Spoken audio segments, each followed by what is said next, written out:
الخير يلي تاخذ que nous retardons au sujet de quoi اسمعوا المناصح وافلحوا بالنصايح.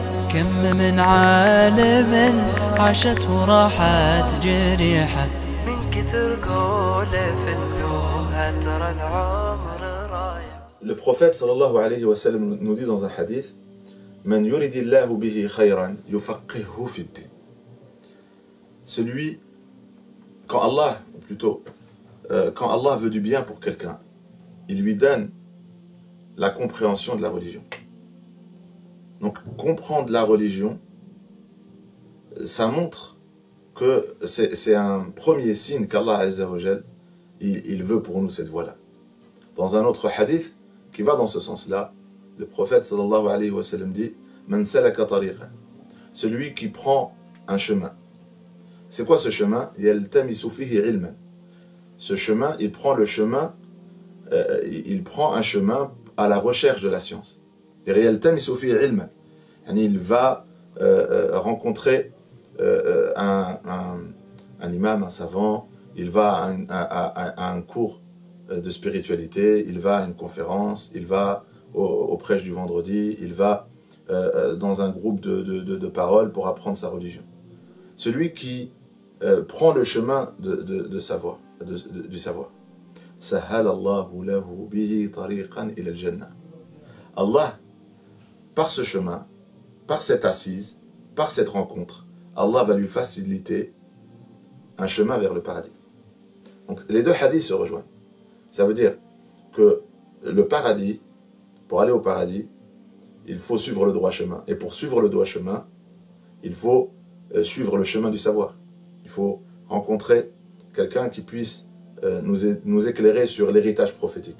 On avait Abu Huraira radiyallahu anhu qui, après la mort du prophète sallallahu alayhi wa sallam, allait dans les marchés, sur la place publique, dire aux gens: dépêchez-vous, dépêchez-vous, l'héritage du prophète sallallahu alayhi wa sallam est en train de se partager dans la mosquée.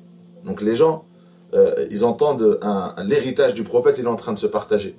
Et les gens se précipitaient vers la mosquée du prophète sallallahu alayhi wa sallam. Quand ils arrivaient dans la mosquée du prophète sallallahu alayhi wa sallam, il y avait les compagnons sous forme de cercle qui il y avait celui qui enseignait le Coran, il y avait celui qui enseignait l'enseignement prophétique. Et voilà, ils trouvaient que des assemblées où on parlait d'Allah et du messager et de ce qui nous a été enseigné. Donc ils ressortaient, ils revenaient chez Abu Huraira. On est parti à la mosquée et on a vu que des assises où on parlait du Coran, où on parlait de l'enseignement du prophète sallallahu alayhi wa sallam. Mais toi tu nous as dit que l'héritage du prophète était en train d'être partagé. Et là Abu Huraira leur répond que les prophètes n'ont pas laissé de pièces d'or et de pièces d'argent comme héritage. Innama warrathul ilm. Ils n'ont pas laissé des dinars, c'est-à-dire des pièces d'or, ou la dirham, des pièces d'argent. L'héritage qu'ils nous ont laissé, c'est ce savoir qui leur a été révélé par Allah Azza wa Jal. Et celui qui prend cette connaissance, celui qui prend cet héritage, a pris quelque chose d'énorme. C'est d'une grande quantité et d'une grande valeur. Pourquoi? Parce que c'est ce qui va nous aider à comprendre notre religion, et donc c'est ce qui va nous aider à faire ce qu'il faut pour nous rapprocher d'Allah Azza wa Jal, et en comprenant la religion, on va savoir ce qu'il ne faut pas faire, quels sont les actes qui nous éloignent d'Allah Azza wa Jal.